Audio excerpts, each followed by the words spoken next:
difference if it's kind of the beginning of a wave in Australia. You might as well get on early. Well, hopefully it's it's interesting because there's a lot of intersections between IT and customer service and marketing that isn't really being addressed by anyone. So that's sort of the spot where I feel it's good. But tell me about what you're doing in your business. I've had a bit of a look at what you're doing, but it sounds really interesting. So I've been in customer experience for quite a while, about 13, 14 years, one way or another. Back in 2000, when it was not very well known at all, it was quite a hard sell, to be honest. But now it's as you say, it's kind of all the buzz. Most of my work, it kind of falls. I don't really specialize in any particular industry, but the truth is that the industries that I'm most interested in it are retail, simply because they get consumer research and have done for a long time. So that's well established in retail, which makes them quite demanding clients, actually, but that's fine. I'm finding in leisure and transport, where for example, in transport, the passenger experience, they are a lot of transport companies. The airlines are a bit better established, but the bus companies, the rail companies, they are still pretty much getting people from A to B. I came across a rail company that described its passengers as freeloading freight, which I thought just encapsulated the way they did not get. They just did not get the concept of a passenger as someone who should be understood. I did a lot of work in healthcare. Healthcare is probably my biggest sector now.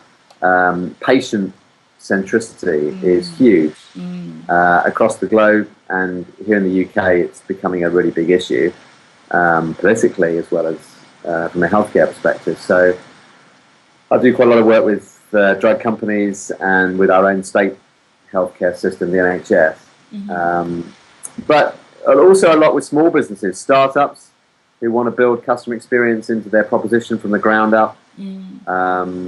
Small businesses who want to build a niche where the intimacy of their smaller group of customers is perhaps better than a large corporate.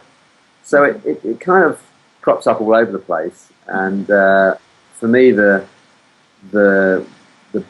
core of my work is, so how do you capture it? How do you structure something that is actually quite unstructured? So your customer experience data is hard to get your arms around. It's everywhere. It's in social media. It's but the easiest way to see it is to go with people, and if you're trying to understand what the experience is of a restaurant chain, you need to be going to the restaurant chain with the customers, and they just give you a running commentary of what they're thinking.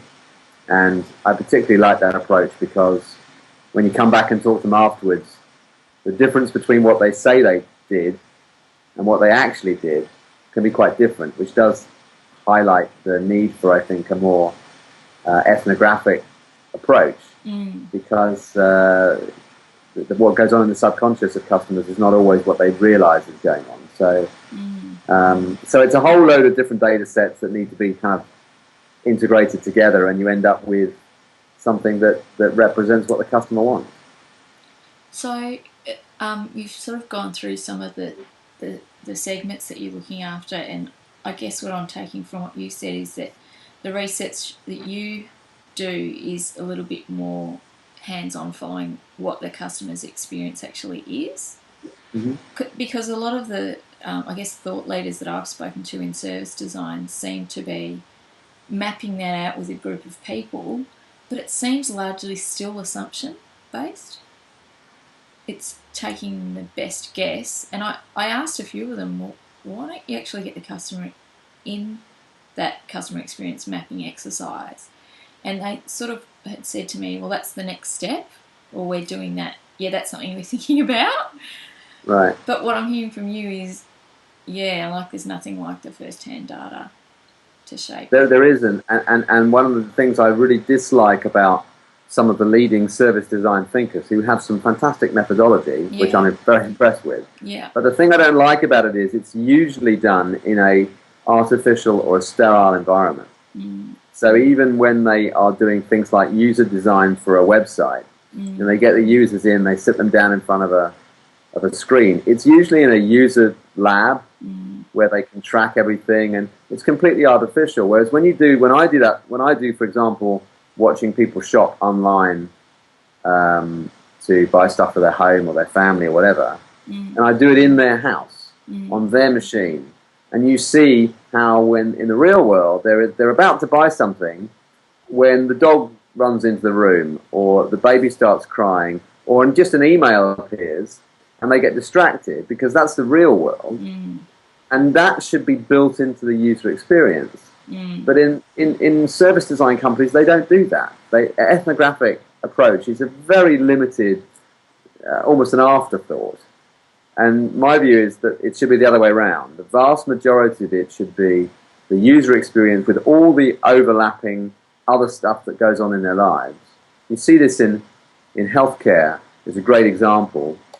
When they go to the hospital, the doctor is usually the only person who calls them a patient. So everybody else, I'm mum, dad, a friend, or whatever, they don't call themselves patients except when they're in a clinical environment. So why would you do patient research in a clinical environment where you force them into a persona of you're a patient? And in fact, in our country, you have a patient number attached. If you haven't got your patient number, it slows the process down, which is very inconvenient for us in healthcare. So, when my view is most of the time, 95% of the time, you're not a patient, you're you, and you're an expert in being you. And let's start with that, and let's hear that story. And maybe we'll get to talk about your cancer treatment later on today. But to be honest, I'm more interested in how you're coping with your life with this condition. And I find you get a much more real set of data about patient experience than if you just frame it in, let's look at the clinical journey from diagnosis to first treatment to second treatment and so on. Yeah, I read one of your articles which was sort of alluding to that, in that,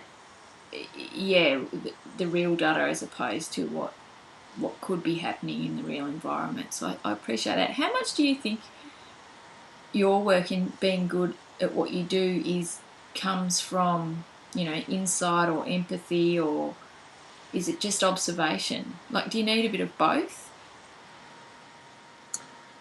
I think some of it is attitudinal. I think one needs to train yourself to say, all of the clues that I'm hearing, I come from a more classical research training where I've got a discussion guide, and I really want to hear about the 10 issues on my discussion guide. So when the focus group drifts off topic, you bring them back to the 10 questions pretty quick, because the clients behind the glass want you to do that. Whereas I try to train myself to say, look, everything they're saying here could be a useful clue, but I don't know at this point in time. So I don't want to shut you up just because you're talking about your family, because it may be that you're going to go on to say, my family provides the kind of support for my needs that I wish the social services could provide, but they don't. So I rely on my mum.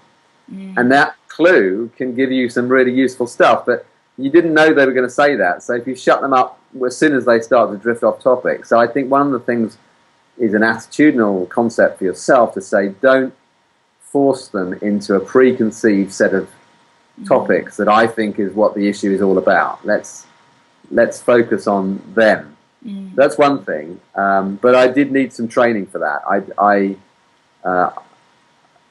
am too much of a traditional researcher to just be able to switch into that mode. So I did some training on a university course, actually, to help me get there. And I send all the people I use in field work, I always send them all on that course too, so that we're all on the same page, but also because I think they'll probably benefit from it as well. So I think that really does help. Having said that, I think a background in traditional research is handy, because when you gather all these ethnographic clues or whatever, most of the clients will say to me, fine, you've spoken to 30 people, but I need you to speak to 1,000 people so that I can go to the board and say, I want to build a business case. And look, we've got 1,000 people in our sample, and we've split it by first-time shoppers and loyalty card holders, and you can see the differences and the similarities. And so a researcher background teaches you that you need robust techniques to be able to prove your case. So it's a bit of a blend of the two, and I'm more in the latter, so I've had to kind of work on the former bit to get me to value them equally, really. Do you think that, why do you think, I don't know, I find this a lot, that if I look at the consumer market, they seem closer to the customer, even just with their communication, be it website, or they seem more to be talking to me, and they seem more to understand my experience. This is very general, but when I look at a B2B or a service-based business, it still seems largely they're talking about themselves. It seems like a bigger disconnect, and I just wonder if there's much to be learnt. Like, I keep always referring back to that consumer market for lessons that I can apply to businesses, because I largely work with service businesses, and I just wondered what you thought about that, because you've mentioned even retail's more responsive to this sort of, in touch with the buyers' research and feedback. Yeah. I think it's true that retail and other consumer businesses are more in tune with it. I use it with B2B at the very least because it's something that everyone in that business can understand. They know what it's like to be a customer, so they can relate to it. Whether they're willing to apply it in their own business is another issue. And I'm sure you found this. Yeah. So it's harder, I think, with B2B. Yeah. But I'll give you my favourite tip, which I learned for how to persuade B2B companies that this is worth doing, is I say to them, okay, if at a starting point is they're a building firm and all of their oh, good, I've got one of these. You got one of these, okay. So I spoke to a building firm, and they're really for the trade. Most of their customers are other builders. Okay. Small sole traders or larger firms. And they said, look, all they care about is price, availability, access. They don't care about the soft, fluffy stuff. So I said, okay, so what about thinking about it from their customers' perspective? So not your customers, your direct business customers, but if you keep going down the line, someone has a consumer as their customer. Someone wants to buy that house, or they are paying that tradesman to repair their windows.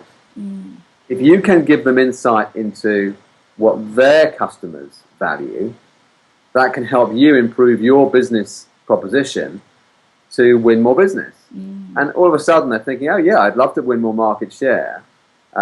So that would be great. And it suddenly made them think, actually, that does make a difference. And I get that. And it was a bit of just a mind shift, and I find that works quite well with a number of different companies.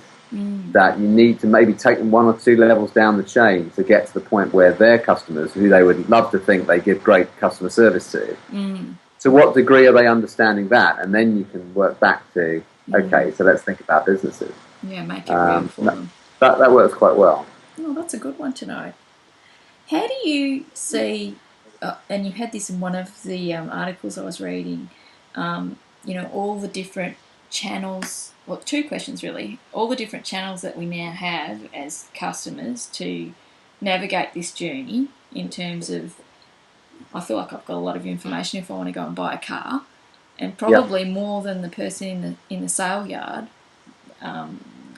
because I've looked at reviews and I know what it's worth, and I'm going in there from a position of at least some knowledge, whereas 5 years ago I wouldn't have had a clue.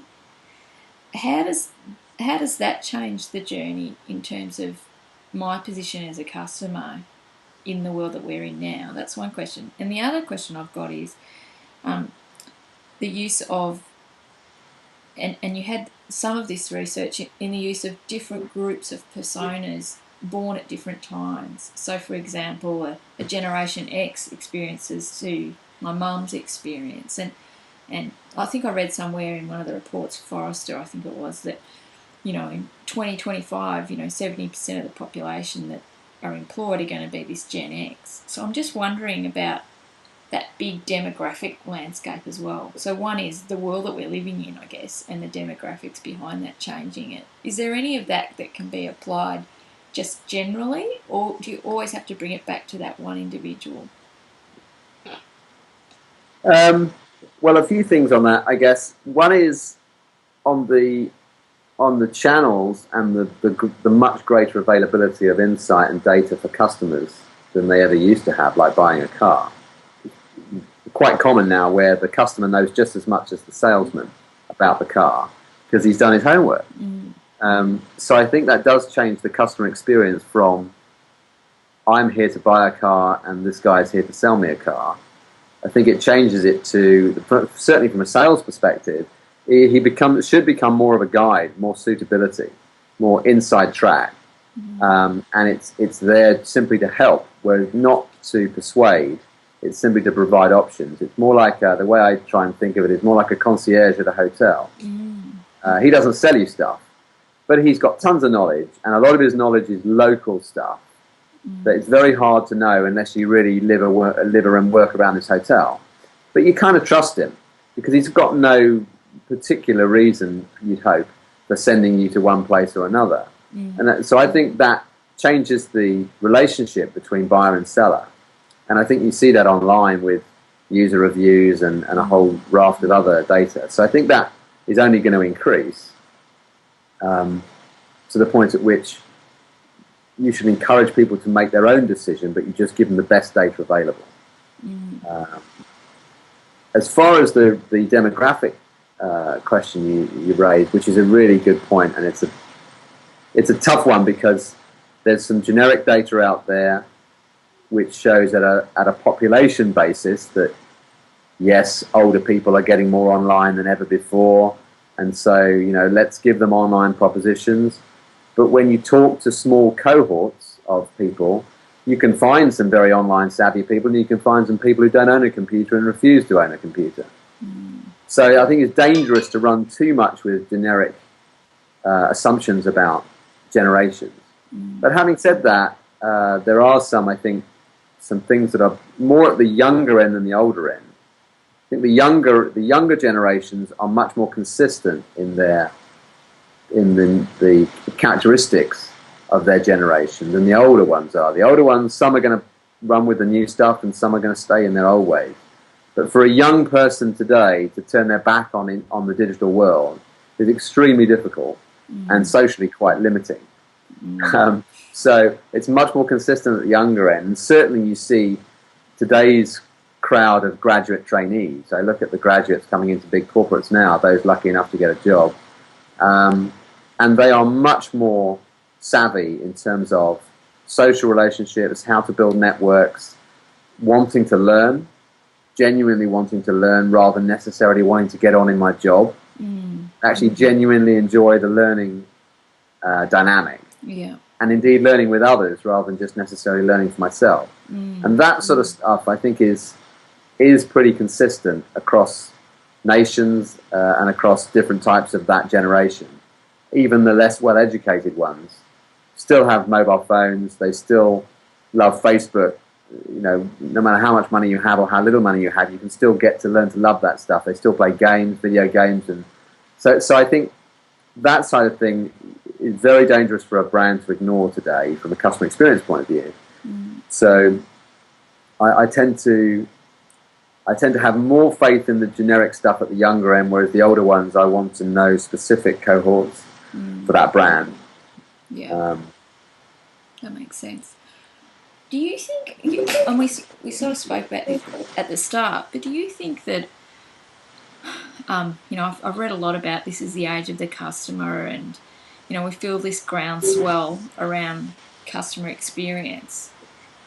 Do you think there'll be, can you envisage that this phase, if you like, lasting for a while, or can you see it sort of being torpedoed again by something else? Because I guess what I've sort of seen is, industrial age or whatever, and then we've had IT for a big period of time, and now it feels like the customer era, we're really wholly in that, and you can see that people enjoy that control over their life and that empowerment from my 7-year-old who's using the iPad and the phone and doing Minecraft all at the same time to, his nan who's just learning how to text, but they feel in control more than they did with technology. I don't know if it's making them. I feel like we're going back to now humanising that journey again. That's what I feel like, and I feel like we've sort of maybe there's just a point in time when we actually need to get back to that social fabric that used to be there. I don't know, but I'm just sort of wondering if you feel that too, and what you think's next, or is there a next, or how long does this last? Oh wow, that's an interesting debate. I think aspects of the kind of customer revolution is here to stay, and one of them I've already mentioned is the transparency of life with digital data there forever. I can't see you can put the genie back in the bottle for that. No. And I think broadly that's a good thing. However, the one area that I think may be ready for a next wave or a flip is we're still only, I remember being wowed by the fact that the internet even existed 15, 20 years ago. In terms of the sort of social media stuff, one forgets it's only about 5-6 years old, really, at any scale. So I think there's going to be a tipping point, and we're probably, maybe up to a decade away from it, where we get to wash out and see, well, is all of this 24/7 online living that we do now in the Western world, is that actually good for us or not? And I think there may be a realization at some point that it's a bit of a zero-sum game. There are still only 24 hours in the day. Whether you're online or not, you can't extend the day. What you can do is you can fill it up with messages, things to do, so-called multitasking, which I don't really believe in. I just believe in task switching, but that's another issue. So there may come a point where we, as a community or as a certain society, we say, actually, I'm not sure we're any better off after all. So I think we might see a kind of a leveling off, a plateauing, and maybe a slight dip if you graft it, in terms of how much I'm prepared to be continually multitasking, interrupted. I can see that becoming too much. And this idea of Google Glass, where you can walk around and see personalized messages being fed to you from any number of providers as you walk down the street. I personally don't. That to me starts to point towards the tipping point that says there comes a point where there is too much data, and I just want to take these glasses off. And there are environments, I think, where you see, for example, on aeroplanes, where the idea of being able to talk on your mobile phone, which is now technically possible, the passengers actually, when polled, rejected it because they said actually there is still a strange thing that I quite like the peace and quiet and cut-offness of being on a plane for a while. I still want to be able to watch a movie, but I kind of do that at a personal level now, and I would still like to be able to go to sleep. So I think that's a good example of there are some environments where actually you can get too much of a good thing, and I don't think there'll be enough proof of that for a few years yet. But there are certain environments where even now, certain entertainment environments where they're beginning to say, actually, we want a bit more quiet time, we want a bit more reflective time. Galleries, art galleries and museums is an interesting environment to explore this. There's so much digital advancement now that can tell you, and you can use your mobile phone to overlay data. They just relaxed the rules in, I think it's the Louvre in Paris, so that you're allowed to take photos of art now. You never used to be able to for copyright reasons. But now they're thinking, well, if it engages you to take a photo, go home, play around with it, share it with your friends, I'm into art now, that's a good thing. But there comes a point where I think, actually, does anybody go to a gallery now and just look at the art and just think about what that means? And I think there's, again, a tipping point that says that are we actually gaining from this digital environment or not? So I think that somewhere along the line, it's early days, but somewhere along the line there might be a bit of a change there. Yeah, it's a really interesting scenario because, I mean, just taking my son for example, he's into Minecraft, and And what's Minecraft? so Minecraft is basically an app that you build worlds. So it's like Lego for kids, but it's digital. Okay. And that's good in some ways, but then when he goes to his friend's house, his friend and he can be in the same world, so they can be building together and collaborating, which is kind of nice. But where it sort of reaches the tipping point is where you're reading something about kids being on these devices forever, and then them getting really hunched over and their shoulders and actually affecting their physique to the point at which you have to make them lie in their bed with their head back to get their neck back in the right position so that they don't have some physical disability for a few hours. So it's just such a different landscape. I remember just going out and kicking a football around, or Yeah.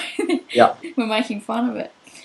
But I think the really interesting thing that you brought up for me is that collaboration or that opportunity to share. I think that that's a really, really interesting thing. And particularly with reviews, I think we're still seeking out peers' opinions, and that collaboration in terms of taking learning, not just me, but beyond me, I think is really interesting as well. So, yeah, that'll be interesting to see where that goes to. You mentioned just before when you were working with startups that they're trying to actually test or explore that customer mapping or that customer experience from the start and then build out from that, which I think is really interesting. But I was also wondering how true or how easy it is to stay committed to the why, the why of your business, the why that you got into business for in the first place. And I think that you had in one of the articles I was just reading about there were two things in this article which was really good. I'll actually put a link to it that you wrote, which was basically this customer workbook that you've done on how to make a business customer centric, which was fantastic. One of the things I really liked about it was you gave a couple of examples of businesses that that was interesting. I'll just try and bring it up. One of them was Amazon, and you were talking about how they had also made the marketplace open with this marketplace initiative, but they still stayed true to their why, which I thought was really good, which was this access of the best information. I'm just wondering how difficult it's going to be for those businesses that don't start off with, that don't stick to that why, or is it going to be more difficult to stick to that piece if they actually go out to the market and want to become more customer centric, but it's so opposed to what they're doing? Will we just see lots of businesses hit the wall? Is this going to be a make or break for some businesses, this revolution of customer centricity? I do think that that the advantage for a new business, whether a small startup or even if they're starting up at a bit of scale, it's an advantage for them to understand what is authentic about our brand and our behavior. And let's get that nailed at the beginning so that we have a fighting chance of staying true to that, so that when a new opportunity comes along, we can ask ourselves the question, does that fit with our brand values or doesn't it? At least we've got some brand values to judge that. And that will help us be consistent with what we're trying to do, rather than they just opportunistically think, oh, well, that's a good opportunity to grab some market share, when actually it may not be the right thing to do. And I think that there are some good examples out there, and probably the banking sector is the best example. Telecoms is another example where they have some tremendous access, a unique privileged access to data about us as individuals, and it's a degree to how much are they going to use that data in our interests versus their interests. So a bank, for example, can see that you have gone overdrawn in your current account, but they can also see that you have $10,000 in your savings account. So a bank that's working in my interests would say to me, hey, I see you've gone overdrawn. I'm sure you don't want to pay charges. Would you like me to move some money out of your savings account temporarily so you can avoid some banking charges? Now, they have the insight, the data to do that at scale. Whether they're prepared to do that for me, if they are going out with a brand that says you're working in the customer's interests or some strapline to that effect, then that's the right thing for them to do. Now, their shareholders may take a different view because it might impact profit. So they need to make some decisions about, well, what kind of bank are we? How are we going to set ourselves up with our relationship with our customers? And telecoms is the same. You're going over your data plan. They can do things about it or they can not. And my experience here in Europe is that the telecom companies had to been dragged kicking and screaming to place, for example, if you go abroad and you're using your mobile phone, you can run up a bill of hundreds of pounds very quickly. And it's only really been through EU legislation that has forced them to put a cap and say, actually, once you get to £10 a day, you can't be charged anymore. It's just ridiculous. But they didn't voluntarily do that because they don't really have the customer mindset. So I think there is an opportunity for new businesses to set up at the beginning and say, all right, how are we going to set this up? Are we going to set it up on a very much a commercial basis and be upfront about that? And maybe there's some customer benefit in the way that EasyJet or other cheap airlines are very transparent and say, look, you're not going to get the best experience in the world with us, we guarantee. What you are going to get is a really cheap entry price. If you need a bit more bells and whistles, maybe you want to go to another airline. That's up to you, but at least they're upfront about it. Whereas, as I say, some other industries are not. So I think not everybody has to... A customer experience core doesn't necessarily fit every brand. I wouldn't say that the differential for their business, if they're going to have a USP, it always has to be customer experience, because that rules out the low-cost players. Well, I think that the consistent thing that everyone should be is authenticity about their brand. And to say, if it's not going to be a great experience, it may be just a functional experience, then position that as that's why we're in the business, to give people a choice, and you'll probably get a price advantage if you do that, and we may become a mix, and you may end up trusting us more, even though we don't do the sort of Rolls-Royce customer service. So I wouldn't want to pretend that just because I'm in the business of customer experience, therefore every business needs to make that their shining light. I think the reality of the world is there's too much choice, and that's a good thing in the world. So there's a place to play, but if you choose not to play in the customer experience area, I think you need to think about growth. Do you think you're going to grow as fast as the people who are going to differentiate on customer experience? Because the truth is, in a commodity world, I can get what I want in more than one place, almost everywhere. Whatever you're selling, wherever we're flying, someone else is doing that too. So if you're not going to compete on customer experience, there's a real risk that the people who are going to be more attractive than you just competing on price or whatever else. So I think my default, and what I say to my customers is, if you're not going to go on customer experience, do it as a conscious decision. Don't just be lazy and fall out of the mindset and then after the event you say, oh, well, that's not really our focus anyway. And I think that's very true for B&B. Yeah. We all need to say to our B&B customers, it's a revolution in the B2C world. If you don't want to get involved, do it consciously and be aware of the consequences, because even if your customer is a business customer, he's also a mother, father, lives in the consumer world, and is being influenced by the kind of service that they get from consumer brands as opposed to business brands. So it's just a warning light, which usually wakes them up to the fact that maybe I need to look at this after all. Well, it's interesting. I like how you be conscious about it, and you know, the other thing is prove it. You know, I think a lot of people tout this is their value set, but it's sort of lip service. And I think if you can prove it, it's kind of interesting. I just have one final question for you, and that was really around the employees and how they can contribute to that research or that customer experience. Just your thoughts on that, because in this article that you've got, it's also, that the employees can actually, put some of their intuition or some of their insight forward, and just how companies could use that to also help create this culture that doesn't just start and end with, the customer service people, that it is something that is that everyone's empowered to contribute to and also put input into.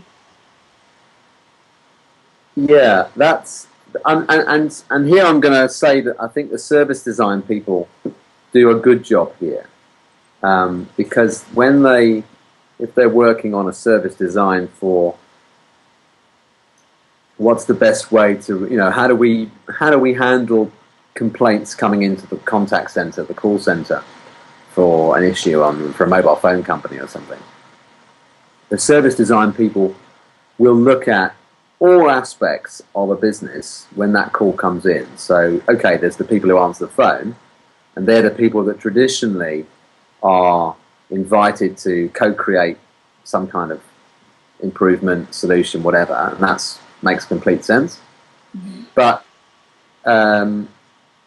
if you're a frontline service person talking to a customer, you're almost certainly using a system to help you. So we need systems guys, and we can say to the systems guys, you are the technology that drives the capability of our frontline people to have a fighting chance of knowing what this customer rang in about last time. So without you give the frontline guy virtually no chance of giving quality performance. And then you can go further back, and you can look at other areas, and you can say to the purchasing department, or you can even say to the people who buy furniture or who do the training for staff, or you can really go through the organization and say from a supporting role, what are you doing to support the frontline people, or the people who support the frontline people? So who are the procurement people who are supporting the IT guys? It's not actually that hard to see. It's a kind of web. And even though there are some strands that are more obvious, the strength of the web is the whole web. That's what makes a spider's web work. If you just chop one part of the whole thing really doesn't have any strength anymore. And I think when I do work, and I'm just actually promoting an employee engagement workshop to people this month, and what I will say to them in my talk is that's the mindset you have to do. If you just do it by silo, if you just talk to the customer service teams, or you just talk to the sales teams in the stores, that's great for that particular interaction. Mm-hmm. But don't be so kind of naive as to think that they just magically turn it on for the customers. In the same way that, you go to a theatre performance, if you don't have the lighting totally in sync with the players on the stage, the thing doesn't work. In fact, it can be quite embarrassing. So the lighting guys, the guys who rig the sound, they're not the heroes of the story. But believe me, if they don't get it right, if the guys that maintain your airplane don't maintain your airplane, no matter how good the pilot is, you give yourself a hard time. So that's, I think you need some examples to bring that to life. Hello, we have a little visitor coming in. Oh, that would be my son. I'll just wrap up. Hello. Say hi. Hi. Thank you so much for your time. Is there anything that you're reading at the moment that you think would be good and useful in this area? Let me email you on that. There's a few things I've got. I'll email you on that and give you some ideas. Great. Well, I really appreciate your time, and it's just been fantastic chatting to you and getting to know what you do. And yeah, it's a pleasure. It was it's really interesting. Well, let's stay in touch, because I'd be interested to hear a bit more about some of the B2B examples that you're working with, because that's an area that more of my work is B2C than B2C. So I'd be quite interested to hear how you're getting on in